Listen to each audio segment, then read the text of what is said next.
오늘은 양의 목자 되신 주님 있는데, 우리가 사실 양의 목자 되신 주님이라는 것은 굉장히 익숙하게 들었던, 성경에 참 굉장히 많이 나오는 주제입니다.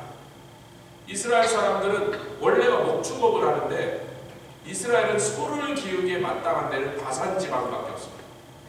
거기에만 소를 키워서 바산의 암소 이런 얘기를 하고, 왜? 거기는 소를 키웠어요. 그런데 이스라엘 나머지는 거의 소를 키우기에는 적합한 환경이 되지 않아요. 우선 소라는 놈은 이 산에 바위가 있는 험한 데를 그렇게 잘 다니는 짐승이 아닙니다. 굉장히 싫어하고 무서워합니다. 산에 소를 몰고 올라가라. 험한 산을 얘기하는 거예요. 동산이야 자기가 하죠. 근데 양이나 염소 같은 짐승들은 이 좁은 길도 또 이 계곡에 이렇게 험한 줄경도 그 발이 그런 데를 잘 걸어 다닐 수 있는 짐승이에요. 그래서 이스라엘의 대부분의 지역에서는 목축업이지만 주로 양을 키워요. 물론 염소도 좀 키우지만 양이 주로, 염소는 그 사이사이에 밀어넣어서 양이 한 1000마리면 염소 한 50마리 이런 식으로 하는 거예요.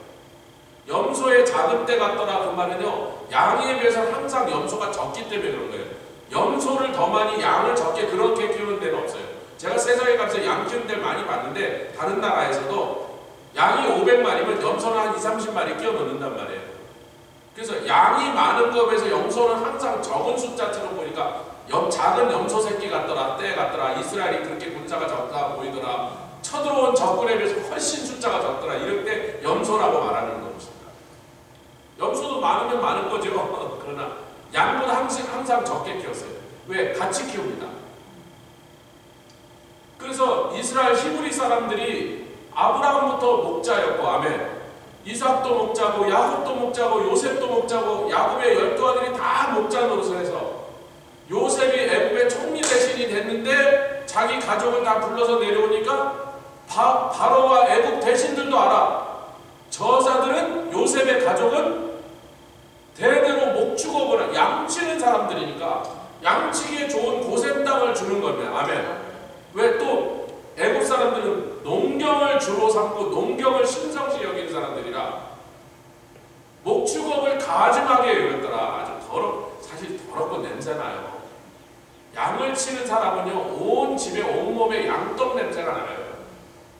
그래서 장가를 잘 못 가요. 진짜로 그래요. 아일랜드의 총각들이 양 치는 사람들은 장가를 잘 못 가요.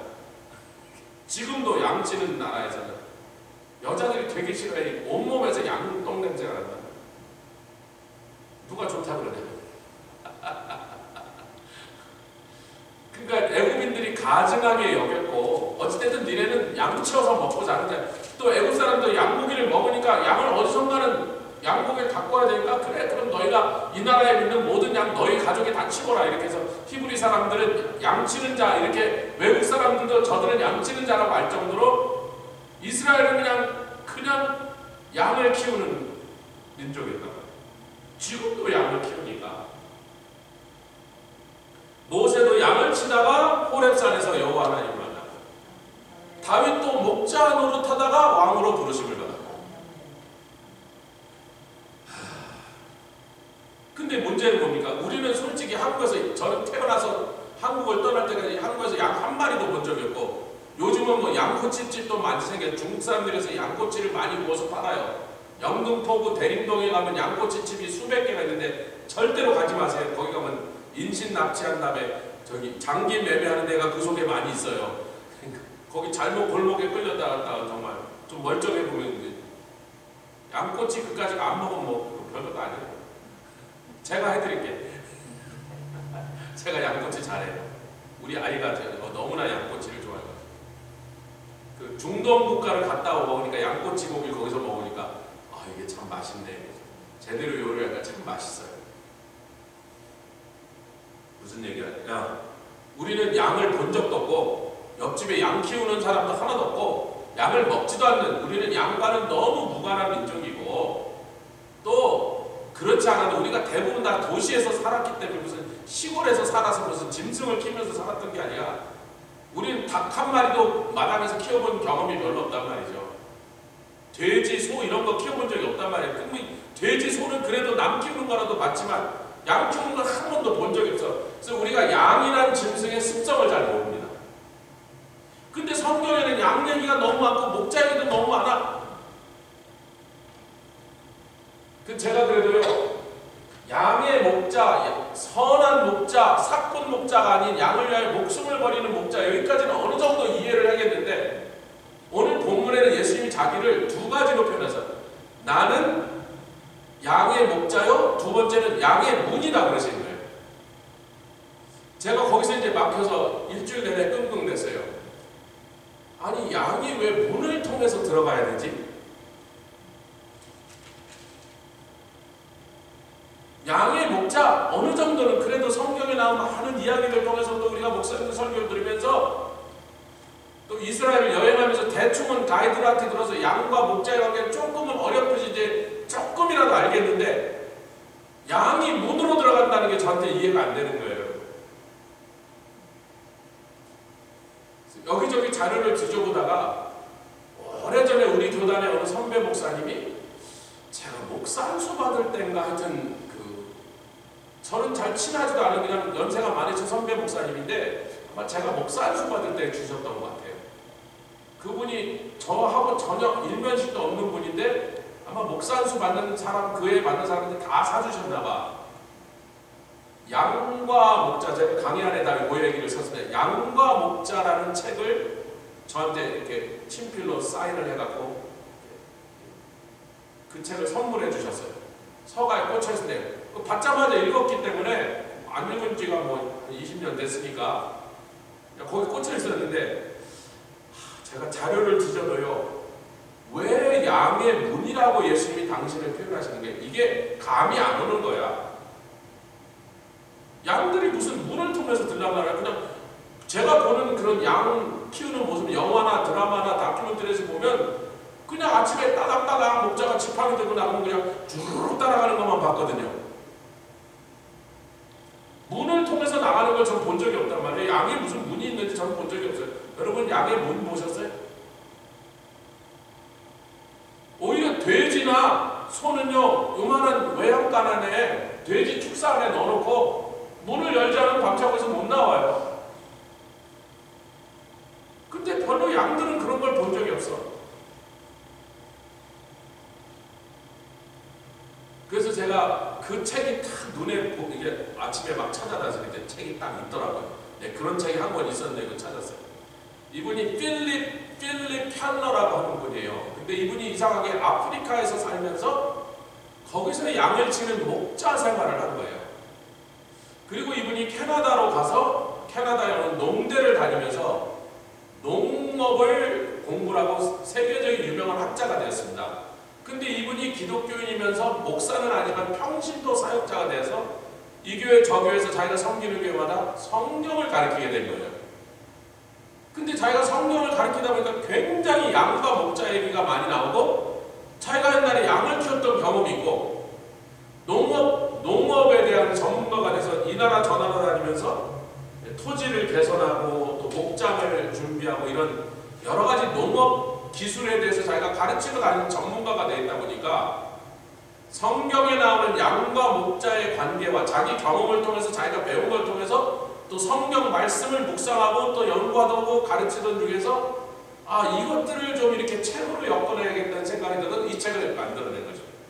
여러분은 이거 돈 주고 사실 필요도 없고, 그래도 책 한 권 읽으면 시간이 걸리는데, 제가 오늘 강의 안에 그 책의 40% 정도를, 그 책의 거의 절반을 한 10페이지도 안 되는데 다 요약 정리를 해놨고 제가 분명히 출처를 밝혔습니다. 제가 양에 대해서 뭐 어떻게 아냔 말이야. 양에 아무리 그 묵상하고 앉아서 뭐 나오는 게 없어요. 그래서 그분의 책을 딱 읽고 오늘 그냥 챕터 바이 챕터를 밑줄을 그으면서 중요한 내용을 요약한 다음에 그냥 탁 찍어서 중요한 내용 요약하는 거를 다시 탁 찍어갖고 10페이지 쌈박하게 드리니까 다음 주에 아마 또 한 10페이지 나가면 그 책 한 권을 여러분 안 읽으셔도 되는 거예요. 중요한 내용은 제가 모르면 여러분도 모르는 거니까. 왜 우리 양을 키워본 적이 없는 민족이라고. 그 양의 그 독특한 습성을 우리가 알지 못하면, 다시요, 예수님이 나는 양의 목자라, 나는 선한 목자라, 나는 사꾼 목자가 아니고 양을 위해서는 목숨이라도 버릴 수 있는 목자라 이렇게 말씀하셨는데도 우리는 감이 잘 안 오는 게 우리가 양의 습성을 몰라. 왜 양에게는 목자가 필요하며 왜 양에게는 선한 목자가 그렇게 절대적인가? 또 말씀드려요. 오늘 제가 그 고민을 시작한 이후 일주일 동안 묵상해도 왜 예수님이 당신을 양의 문이라고 하셨는지는 전혀 I have no clue. 아니 뭐 아무것도 떠오르는 게 없어. 그냥 멍하니 일주일 안에서 왜 양의 문이라고 하셨지? 제 일주일 내내 그 고민만 하고 다녔어요. 근데 오늘 그분의 책을 딱 아침에부터 꺼내서 읽으니까 금방 대답이 나왔어요. 전문가의 도움을 받았습니다. 할렐루야. 그래서 92페이지로 넘어갔습니다. 그 책의 제목은 한국말로는 양과 목자인데 원래 원제는 영어로는 A shepherd looks at Psalm 23 목자의 눈으로 시편 23편을 바라보니 뭐 이런 제목이에요. 그래서 그분이 시편 23편을 주로 강의하면서 목자였던 다윗이 주님을 자기의 목자로 고백하는데 그 내용을 목자였던 자기가 그 시편을 보니까 전혀 다르게 보이더라고요. 그래서 시편 23편을 이해하려면 정말 이 강의를 통해서 시편 23편이 좀 더 생생하게, 좀 더 막 가깝게 다가오는 것을 여러분들 경험하시길 주님으로 축원합니다. 할렐루야. 또 나중에 제가 원하시면 또 책을 또 이렇게 빌려드릴 수도 있고 아마 아직도 출판이 되고 있을 거라고 생각하는데 워낙이 잘 알려진 유명한 책이라. 자, 92페이지 골뱅이. 예수님이 같이 읽겠습니다. 예수님이 자신을 양의 목자라고 선언하실 때 그 말은 모든 믿는 자는 그분에게 속하고 그분의 돌보심과 지키심에 자신의 생명 및 운명을 맡긴 양이 되었다는 것입니다. 아멘. 이것이 창조주 되신 주님 하나님과 창조주가 지으셔서 그분의 손 안에 있지 않으면 존재 자체가 의미가 없는 피조물인 우리와의 관계를 설명하거든요. 그만큼 양과 목자는 절대적인 관계가 있다. 양은 목자 떠나서는 하루도 살 수 없다. 근데 피조물 우리도 창조주 하나님의 은혜와 사랑을 떠나서는 하루도 존재할 수 없는데 우리 맨날 이걸 잊어먹는다. 양은 안 잊어먹는다는 거예요. 양은 목자가 없으면 살 수 없다는 걸 잘 알고 있다는 거예요. 근데도 못된 양이 있대요. 말 안 듣는 양도 있고 자꾸 울타리 보고 도망가는 양이 있대요. 한 번은 그분의 책에서 그래요. 한 양이 굉장히 튼튼하고 다른 양보다 체격도 우세하고 생긴 것도 예쁘게 자기가 특별히 살아갔는데 이 양이 암양인데 원래 수양보다 암양이 더 가치가 있어요. 암양은 새끼를 낳으니까 수양은 한 마리만 있으면 암양은 수십 마리 사오는 거예요. 교미만 하면 돼. 그리고 뭐 수양은 별 볼 일 없어요. 암양이 중요한 건데 이 암양이 자기가 유난히 아끼고 그렇게 털도 윤택하고 생긴 것도 예쁘게 잘생기고 모든 신체 조건도 다른 양들보다 뛰어난데 그래서 우성이잖아요. 그런 유전자로 새끼를 낳으면 좋잖아요. 자기가 특별히 정성을 돌봤는데 이 양이 이상한 성질이 있는데 자기가 먹여주는 좋은 꼴이 있음에도 불구하고 철조망으로 막아놓은 이웃집 꼴을 그렇게 탐을 내면서 툭하면 도망 나가더라는 거예요. 그런데 이 양이 새끼를 낳으니까 새끼들도 전부 지 엄마 따라서 똑같이 그러더라는 거예요. 조금 지나니까 안 그러던 양들까지 이 양을 자꾸 흉내내서 자꾸 울타리 넘어 도망가니까 자기가 고민하다가 어느 날 어떻게 할게요? 왜냐면 온 때가 그 한 양을 따라서 그 못된 버릇을 배워갖고 자기가 굉장히 아픈 마음으로 그냥 전체 때를 살리고 있어요. 양도. 근데 하여튼 그 무식한 양이 그런 양이 가끔 있지만 양은 내추럴리 목자 없으면 살 수 없다는 걸 자기가 잘 알고 있다. 그런데 이 말은 계속 읽겠습니다. 이 말은 그분에게 계속 읽겠습니다. 시작. 이 말은 그분에게 같이 읽고 계시나요? 92페이지 이 말은 다시 찾으셨어요? 아니 찾으셨어요? 못 찾으세요? 92페이지 하나 둘 셋 넷 다섯 여섯 일곱 번째 줄 위에서 중간에 이 말은 92페이지 찾으셨습니까? 여셨습니까? 위에서부터 일곱째 줄 중간에 시작. 이 말은 그분에게 우리 삶의 지배권과 소유권 모두를 그분의 권위 밑에 두었다는 것입니다. 아멘. 그리고 이는 원래 창조주 하나님과 피조물인 인간 사이의 관계가 바르게 정립된 것일 뿐입니다. 필립 켈러는 이 책의 저자는 그의 책의 서두에서 이것을 이렇게 표현했습니다. 한 덩어리 흙에 불과한 나를 하나님의 뜻에 연결시키는 뭐가? 그분의 우리 삶을 지배권과 소유권을 그분의 권위한테 넘겨드려버린 것이 한 줌의 흙에 불과한 나인데 내가 그분의 소유가 되고 그분이 나를 통치하게 되신 순간 한 줌의 흙 아무 가치도 없고 중요하지도 않은 나를 주님이 전적으로 돌보기 시작하니 이게 얼마나 놀라운 일이면 사실요 성도들이요 신앙생활을 잘 못하고 신앙생활하다가 자꾸 헤매고 뭐 넘어지고 자빠지고 이런 사람들은 거의 문제가 일로 돌아옵니다. 내가 하나님의 소유가 되었음을 확실하게 인정한 적이 없어. 그분이 나를 완전히 지배하시는 분이라. 그러니까 영어로 하면 로드십이죠. 주님의 주님 되심을 자기 신앙생활에서 확실하게 하지 못한 사람들이에요. 대부분. 그게 계속해서 그 사람의 신앙을 손에 끼치게 하고 그 인생을 복잡하게 만듭니다. 근데 양과 목자의 관계로 이해를 하면 양은 적당히 하나님께 통치권, 지배권, 소유권을 적당히 넘기는 일이 없이 자기 목자가 누구라고 정해지면 그 목자가 좋은 목자든 나쁜 목자든 사건 목자든 도둑놈 목자든 성실히 착한 목자든 일단 그 목자한테 자기 운명을 걸 수밖에 없는 거야. 아멘. 그 운명을 거는데 우리 하나님께 운명을 걸면 좋은 일밖에 없다. 나쁜 일이 생길 일이 없다. 할렐루야. 예수님이 그 얘기가 나는 선한 목자다. 너희들 위해서 나는 목숨까지 내놓는다. 내게 너희의 인생을 걸어서 나중에 후회할 사람 한 명도 있다 없다. 절대로 없다. 그런 일은 안 일어난다. 아멘. 그래서 그분이 이것을 심오하면서도 이게 굉장히 심오하다. 주님과 내가 목자와 양의 관계를 맺었다는 것이 심오한 것이기도 하지만 동시에 실제적인 것이다. 굉장히 리얼하고 프랙티컬한 것이다. 아멘.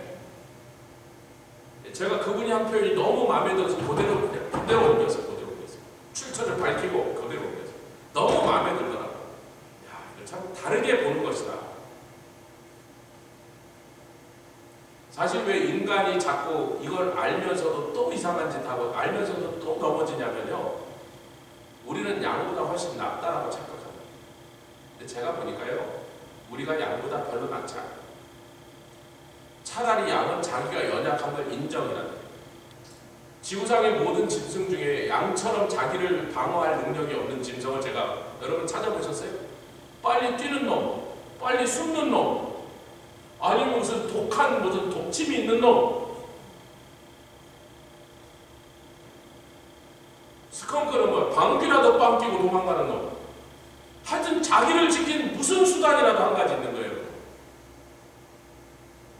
그렇잖아요? 아니면 굴을 여러 개 파는 거, 요걸로 들어오면 저걸로 도망가고 저걸로 오면 또 다른 굴을 수많은 구멍을 파는 거, 요걸 저걸로 도망다니면서 수박 다니는 하여튼 무슨 뭐 땅 파는 재주라도 있단 말이야.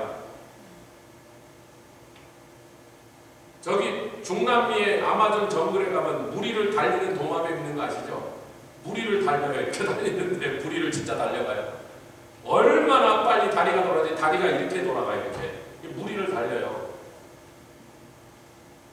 그놈이 뭐가 쫓아서 자기를 잡아먹으려고 하면 육상동물은 물에서 약하고 물에서 있는 건 육상에 못 올라가니까 육상에 있는 동물이 자기를 잡아먹으려고 수사하면 이게 약하니까 뭐 도망가는 수밖에 없는데 그냥 가다 보면 언젠가 지가 잡힐 수 있으니까 도망가다가 물만 보이면 물 위로 뛰는 거야. 물 위로 뜁니다. 아니 못 보셨어요 그런 거? 제가 동영상 하나 찾아서 보내드리겠습니다. 얼마나 웃기는데 진짜 다리가 이렇게 슬로우 비디오로 보면 다리가 이렇게 돌아요. 얼마나 빨리 다리를 회전시키는지. 그러니까 너무 빨리 뛰니까, 그리고 가벼우니까, 그리고 이게 발이 널쩍하니까 물리를 밟고 뛰는 거야. 예수님만 물리로 걷는 게 아니라 이 동화뱀이 물리로 걷는다니까. 정말 동물의 세계는 별별 희한한 방법으로 자기를 보존하는, 자기 생명을 지키는 뭐 하나의 특기라도 다 있는데 유일하게 없는 짐승이 뭐예요? 양이야. 우리 하나님은요, 양 같은 짐승을 만드시는 창조주가 아니시지않아요. 그 수많은 동물을 만들어도 전부 자기 살아남는 무슨 군뱅이도 구르는 재주라도 하나라도 주셨던 그런 하나님이신데, 양은 이 동물의 세계에서 살아남으라고 만들어 놓으신 짐승이 아니야. 양이라는 이상한 짐승을 만드신 유일한 이유는 하나님과 자기 백성의 관계를, 그 사랑의 관계를, 아멘, 그 목자와 양의 관계를 우리에게 눈에 보여주시기 하는 시청각 교육용으로 만드신 짐승이에요. 이야, 당신의 자녀들 보고 뭐라, 성도에게 뭐라, 너희는 나 없으면 살 수 없어. 너희는 내 사랑으로 내가 돌봐주면 통통하게 살이 찌고 아름다운, 털이 아름다운 빛깔의 짐승이 되고 편안히 눕고 자기도 하지만 너희는 나 없으면 하루도 살 수 없어. 그것을 보여주시기 하여 만든 짐승이 양이라. 그래서 심오할 뿐만 아니라 실제적인 관계가 이제 시작됩니다. 아멘. 누군가가 여호와를 나의 목자시다라고 말할 때는 한낱 유한적인 인간이 하나님의 눈동자와 같이 아끼는 대상이 되었다라는 뜻입니다. 아멘. 내가 하나님의 양이 되었습니다. 그리고 주님은 나의 목자가 되셨습니다. 그러면 세상에 80억이에요. 80억. 인도는 이번에 오던 13억 8천이래. 중국은 14억이고 인도는 13억 8천인데 인도에도 수없이 주민등록이 안 된 사람이 많다는 거예요. 특히 여자애들은. 그래서 정부가 13억 8천이라고 짓겠으면 최소한 1억 이상 더 있다는 거예요. 인도에만 15억, 중국에 14억. 중국에도요, 옛날에 아들 하나만 낳게 만들어갖고 둘 낳으면 벌금 물리고 막 공산당한테 굉장히 핍박을 당하니까 차마 죽이지, 낙태시키지 못하고 나오는 딸들을 주민등록에 안 올린 애들이 수천만 명 됐대요. 둘 낳았는데 하나만 호적에 올린 거야. 왜? 벌금 물고 공산당한테 막 제재를 당하니까 둘 낳았는데 하나만 올렸다니까, 호적에. 그래서 호적이 안 올라가는 애들 수두룩하대요. 이 두 나라에만 30억이요. 너무 인간이 많아. 그래서 그 나라는 인면경시예요. 사람의 생명을 존중을 안 해. 하도 사람이 많으니까 좀 없어졌으면 좋겠는가, 사실은요. 너무 사람이 많으니까. 근데 이렇게 인간이 많은 80억 중에 왜 하나님이 나를 유난히 관심을 가지고 사랑하셔야 되지? 그럴 이유가 뭐냐 말이에요. 딱 하나만 그럴 때 발생한다. 그분이 나의 목자가 되신 순간. 왜? 목자는 양을 돌보는 일이 그렇게 지극정성 사랑으로, 또 그렇게 하지만 양은 하루도 변변하지 못하죠. 그러니까 저와 여러분들의 관계가, 오늘 주님과의 관계가 진정한 그분을 목자로서 우리가 믿고 이해하고 사랑하고 따를 때 더 특별한 사랑의 관계가 되는 줄 믿습니다. 알려주세요. 그렇게 돼야 된다. 근데 인간들은 뭐예요? 나는 양보다 나는 양보다 더 잘났고 똑똑하고 강하고 내가 알아서 잘 판단해서 나쁜 건 피하고 악도 멀리하고 그런 착각에 빠졌어요. 아니에요. 인간도 보니까요, 별로 그렇게 양보다 낫지 못해. 양보다 못할 때도 있어요. 차라리 양은 지가 약한 거라도 알아요. 인간은 자기가 강한 줄 안단 말이야. 강한 척을 하고 강하지 않아요. 다윗은요, 잘 아시는 대로 92페이지 계속합니다. 잘 아시는 대로 그 자신이 목자의 삶을 살았던 사람이에요. 그런데 시편 23편에서 주님을 부르기를 나의 목자, 그 말은 나의 감독자, 나의 주인이십니다, 이렇게 고백했던 거예요. 양을 돌보는 목자는요, 누구의 목장에 가든지요, 거기서 자라는 양들을 보면요, 이분이 그러는 거야. 필립 켈러가 자기가 그 후로 농업학자가 돼서 여러 나라 가서 농업 기술을 가르쳐주고 이 토양, 토질 개선 이런 거를 도와주고 학자니까. 그래서 그것을 하러 수많은 나라를 다니면서 다 농업과 관계된 일로 돌아다닌 거예요. 그게 자기 일이니까. 얼마나 많은 양치우는 그 목장을 받겠냔 말이에요.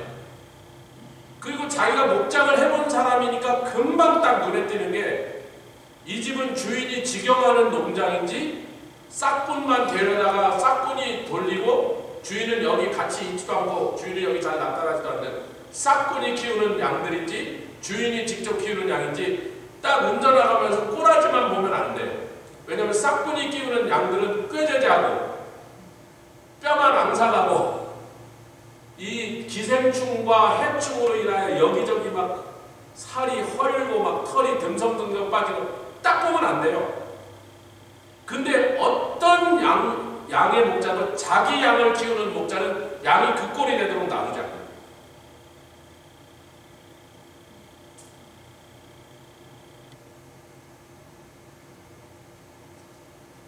우리 한국 사람들은 쌀을 먹고 쌀을 주식으로 사니까 다 벼농사를 옛날에 지었잖아요. 벼농사 지었잖아요. 그래서 벼농사 짓는 농부들이 옛날에 이런 말을 농심을 이렇게 표현한다. 벼는 농부의 발자국 소리를 듣고 긋는다. 근데 벼농사 안 짓는 이스라엘의 목자들은 그 말을 이렇게 바꿔야 되겠죠. 양은 목자의 발자국 소리를 들으며 긋는다. 이렇게 속담을 바꿔야 된다. 거기는 양만 키우는 사람들이니까. 목자가 한 번이라도 더 자주 가서 돌봐주면 양은 좀 더 보기가 좋고 살이 좀 동동치고 털도 윤기가 있고 하면 기생충이나 해충도 자꾸 잡아주니까 우리 초롱이가 이 풀밭에 다니다가 우리 찬영이가 꼭 진드기 확인을 해줘야 돼요. 사실 그 진드기를 안 잡아주면 지가 가서 뭐 끌어안고 막 하다 보면 지한테도 그 진드기가 옮기는 거죠. 그래서 목자가 양이 새끼를 낳으면 3주 동안을 집에서 데리고 자야 됩니다. 필립 윤 목사 선교사가 필리핀에서 병든 양과 새로 새끼난 양들은 양 돌보는 목자가 있어요. 그 신학생 중에 목자가 하나 있다고, 라버트라고. 그 친구가 데리고 자요. 텐트 쳐놓고 데리고 잔다니까. 아픈 양과 새로 태어난 양들은 데리고 자요. 안 데리고 잘 수가 없대. 그리고 데리고 자면 거의 3, 4일 보면 아프던 양이 살아난대. 그냥 놔두면 거의 죽는데요.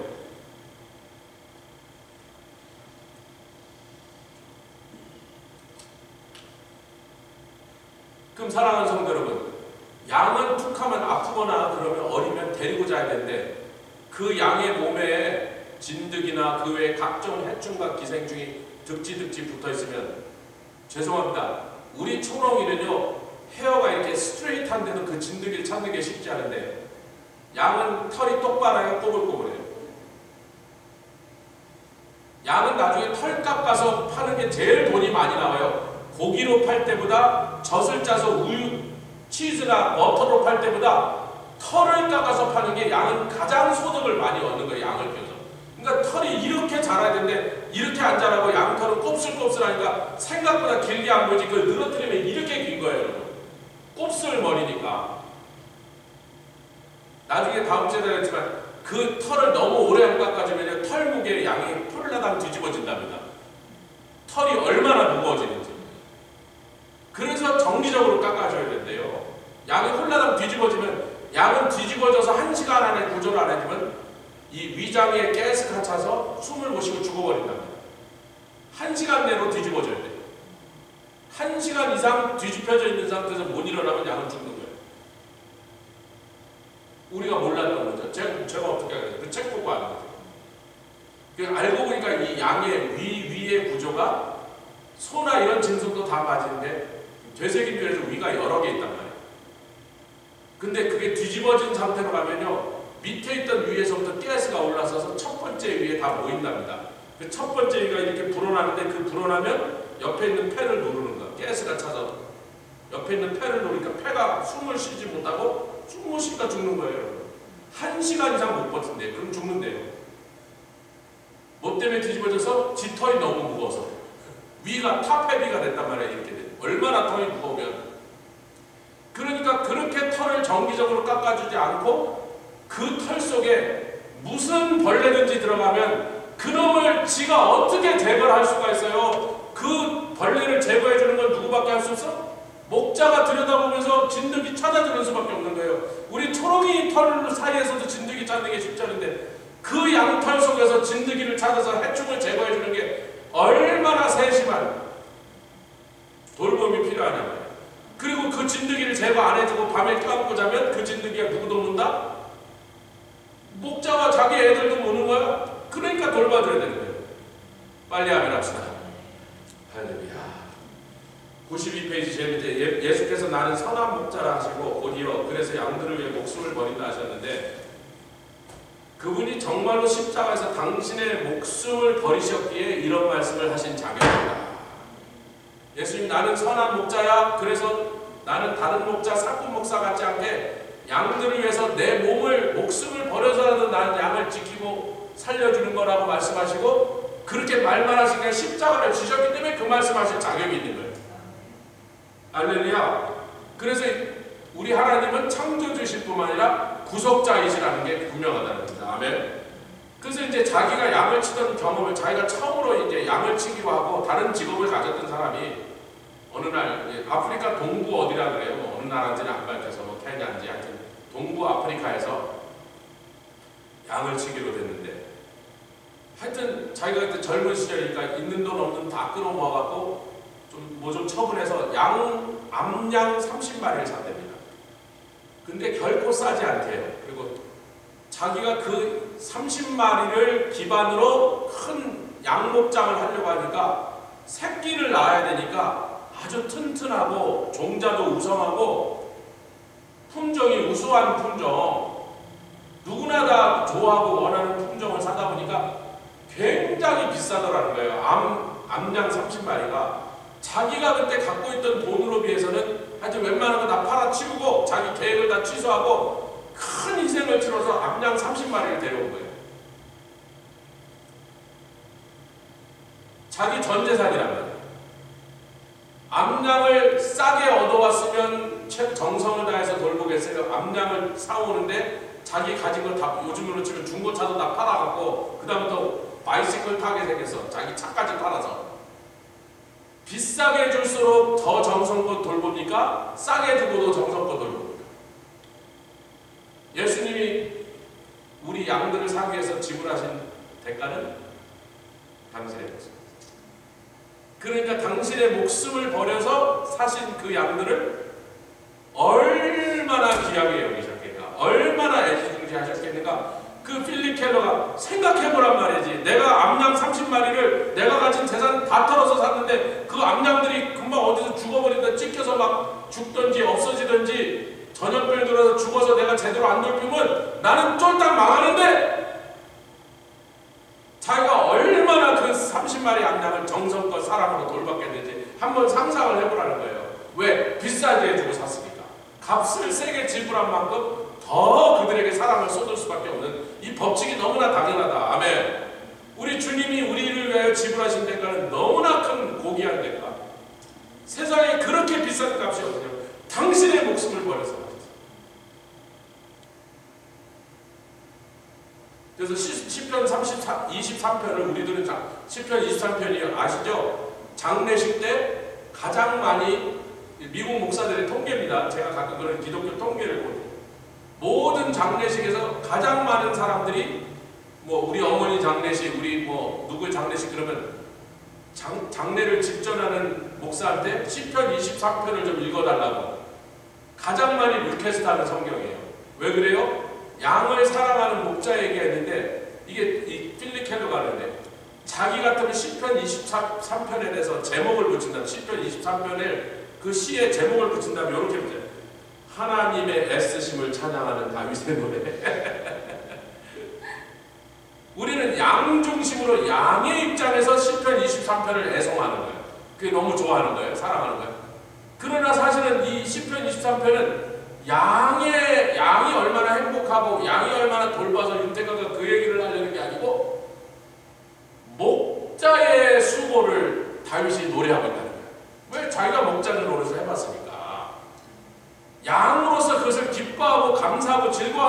그렇지만 양이 즐거운 것이 이 시편의 핵심이 아니고 목자가 얼마나 애쓰시냐, 그게 핵심이라는 거예요. 왜? 자기도 목자를 해봤으니까.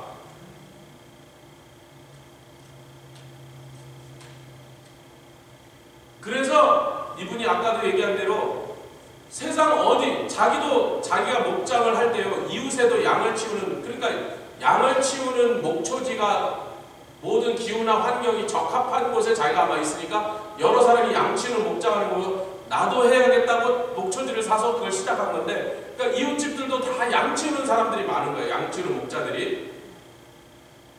근데 딱 보면 나중에 좀 알게 되니까 딱 보면 저거는 주인이 직접 키우는 양, 저거는 싹꾼이 키우는 양. 꼬라지가 다르더라는 거예요. 탁 보면 티가 나더라는 거예요.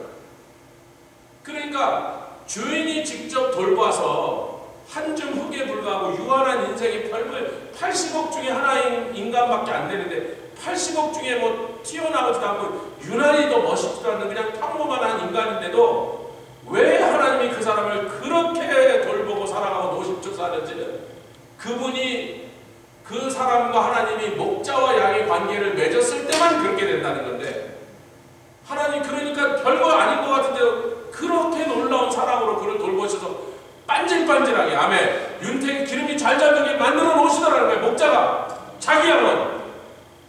근데 삭꾼들은 아무리 월급을 많이 줘도 안 그러더라는 거예요. 귀찮대요, 양을 돌보는 일이.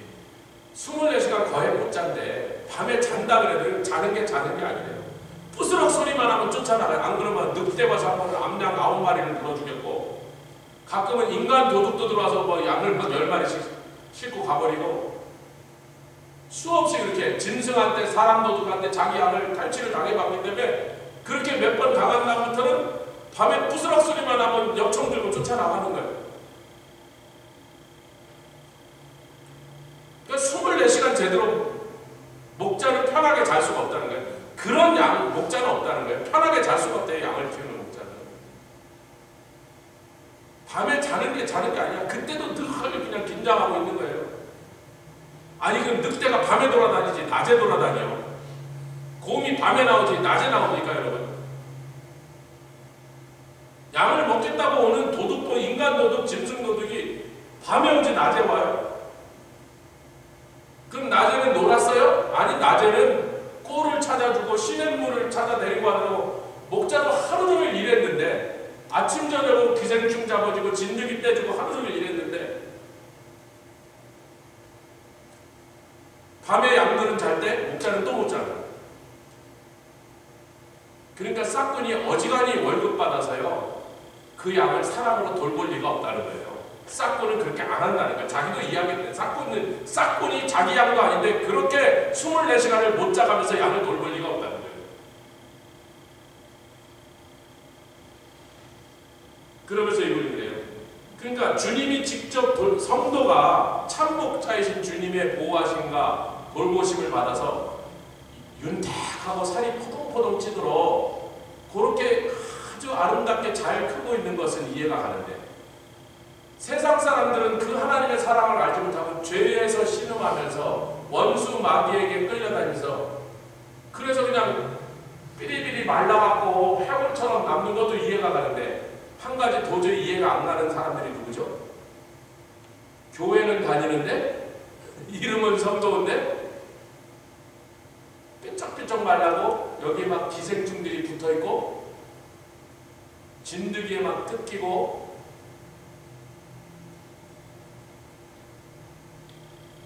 그러니까 세상 사람들이 그 꼴인 건 이해가 가는데 당연한 거니까.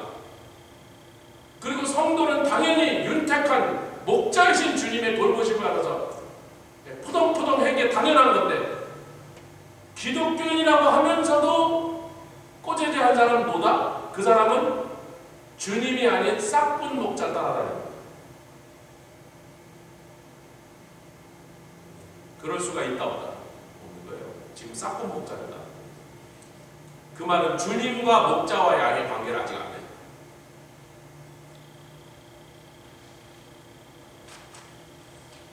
자, 이제부터는 좀 실제적인 양 얘기를 하는데, 여기서부터 재밌어지는데 시간이 많이 돼서 제가 오늘 여기 너무 길게 못 가고 오늘 나눠드린 강의안을 집에 가서 읽어보시면 아주 흥미로운 사실들을 많이 발견하고 공부해 오실 줄 믿습니다. 할렐루야. 믿습니다. 예, 몇 페이지 안 남았는데 뭐 읽는데 뭐 5분 10분입니다. 한편 양을 돌보는 실제적인 일에 대해서 함께 배웁시다. 94페이지. 켈러씨는 암양을 사오자마자 흐뭇하게 쳐다보고 있었다. 그랬더니 옆에 있는 목장 선배가 경험 많은 목장 주인이 이제 켈러씨가 가서 뭐 암양을 뭐 트럭에 싣고 왔든지 하여튼 그래서 30마리를 딱 사오고 근데 처음으로 이제 자기 목장을 만들었고 막 말뚝을 박아놓고 펜스를 해놓고 암양 30마리 딱 들어오고 좋아하고 이러고 있으니까요. 양을 잡을 때 쓰는 이만한 날카로운 칼을 다 차고 다니잖아요. 딱 주더니 뭐해? 그러더래요. 왜요? 그랬더니 목 다는 데 쓰는 칼을 주니까 뭐해? 그랬더니 빨리 가서 귀에다 표시하라고 이 답답한 친구야. 옆집 양하고 섞이는 순간 남의 양 되는 거야. 어디다? 귀에다. 우리는 구약성경에 알잖아요. 종이나 노예가 그 주인에게 영원토록 속하고 난 이 집의 종으로 살아도 이 집에 사는 게 이 주인의 사랑과 은혜를 받으며 사는 게 더 좋으니 나는 본집으로 돌아가지 않습니다. 그러면 뭐 한다? 귀에다가 송곳으로 문설주에다 구멍을 뚫는 것처럼 양도 귀에다 하는데 사람마다 표시가 다 어떤 사람은 뭐 십자, 어떤 사람은 일자, 뭐 어떤 사람은 동그라미 하여튼 각자 다 알아볼 수 있는 독특한 표식을 가지고 손은 이거 하잖아요. 브랜딩을 하잖아요. 인두로 지지잖아요. 양은 귀에다가 칼로 표시 안 됩니다. 뭐 하여튼 각자 다 알게 찍찍찍찍 해갖고 뭐 이렇게 갈라놓든지 뭐 별표를 그려놓든지 동그라미 하든지 세모를 하든지 하여튼 이웃 목장의 표시와 다르게 무슨 표시를 해놓는 거야. 귀에다 표시하는데 칼로요. 안 아프대요. 여러분들도 여자들은 저는 귀에 안 들어가서 모르는데 안 아팠죠 별로? 안 뜨셨구나. 별로 안 아프잖아. 안 아프니까 여자들이 막 어떤 사람 두세 개씩 막 뚫지. 아픈데 그게 누가 뚫겠어? 귀는 안 아프대요. 조금 따끔하겠지.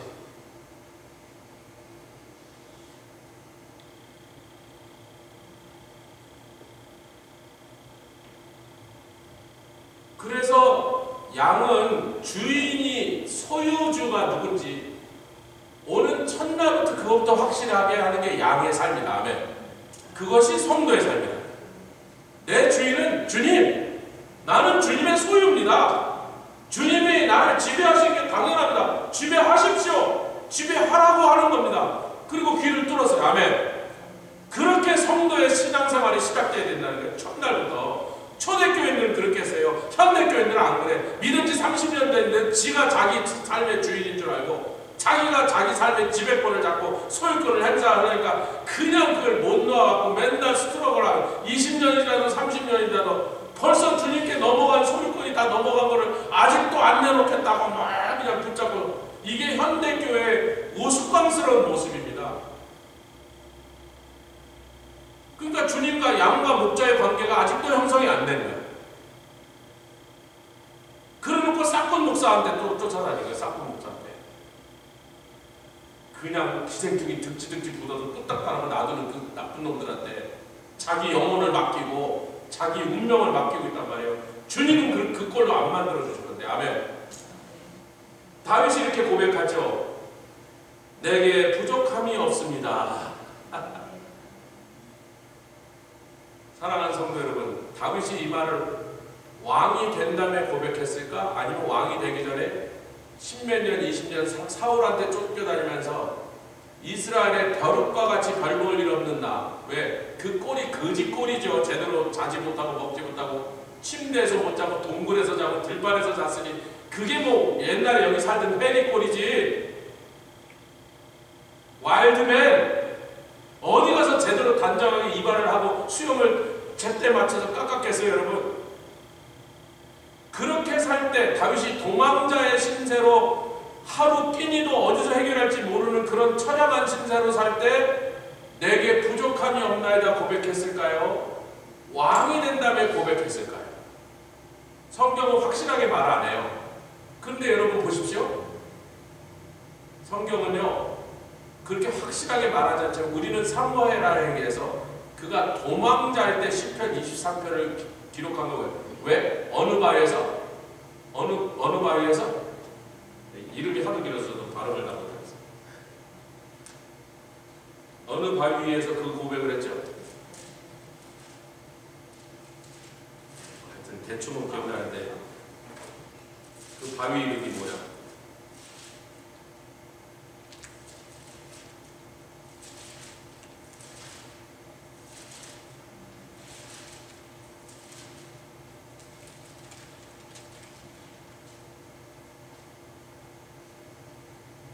셀라 하마느곳. 여기 다윗이 사울에게 도망 다닐 때의 기간입니다. 왕되기 훨씬 전. 그때 시편 23편을. 그러니까 아무것도 없는데 지금 비참하게 쫓겨서 도망자의 신세로 이스라엘의 제일 처량한 자가 돼서 도망 다니는데 집도 없어, 지위도 없어, 먹을 음식도 없는데 거기다가 자기를 쫓아다니는 사람 먹을 것까지 자기가 신경 써야 되고 있는 거예요.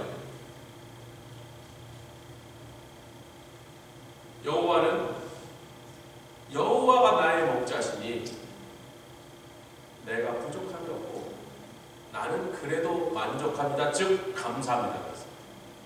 사랑하는 성도 여러분, 세월이 흘러서 이제 몇 년이 흘러서 다윗이 왕이 됐어요.